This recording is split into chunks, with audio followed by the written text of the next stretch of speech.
नमस्कार दोस्तों, आप सभी का स्वागत है आपके अपने चैनल जीके टैबलेट बाई ईश्वर बंजारा में। आज हम आपके सामने लेके आए हैं तीनों रेखाओं को काटने वाली महत्वपूर्ण नदियाँ।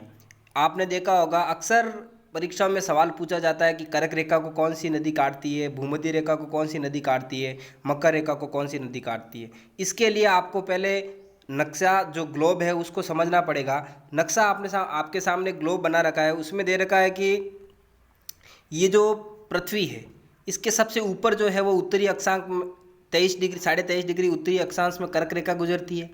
फिर मध्य 0 डिग्री अक्षांश में भूमध्य रेखा गुजरती है और फिर नीचे 23.5 डिग्री दक्षिणी अक्षांश के अंदर मकर रेखा गुजरती है। आपको मालूम है कर्क रेखा जो भारत जो है वो उत्तरी अक्षांश में स्थित है, तो भारत के अंदर से कर्क रेखा गुजरती है। हम बात करते हैं भारत से गुजरने वाली और भूमध्य भारत में उपस्थित कर्क रेखा से गुजरने वाली, कर्क रेखा के ऊपर से जो कौन सी नदी गुजरती है वो, भूमध्य रेखा से कौन सी नदी काटती है वो, और मकर रेखा को कौन सी नदी काटती है वो, उसके बारे में हम चर्चा करते हैं।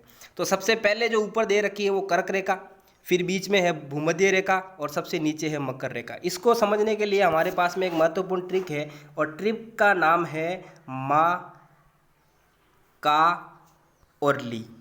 हम क्रम के अनुसार पढ़ते हैं। सबसे पहले ऊपर जो दे रखा है वो इधर मा,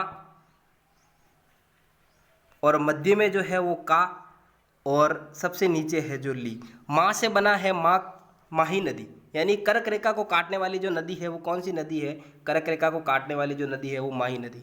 फिर बीच में दे रखा है का, तो भूमध्य रेखा को काटने वाली नदी वो कौन सी नदी है, का से बना कांगो नदी। और सबसे लास्ट में दे रखा है ली, यानी मकर रेखा को काटने वाली कौन सी नदी है, लिम्पोपी नदी। एक बार वापस अपन रिविजन करते हैं। ट्रिक है माँ, का, ली।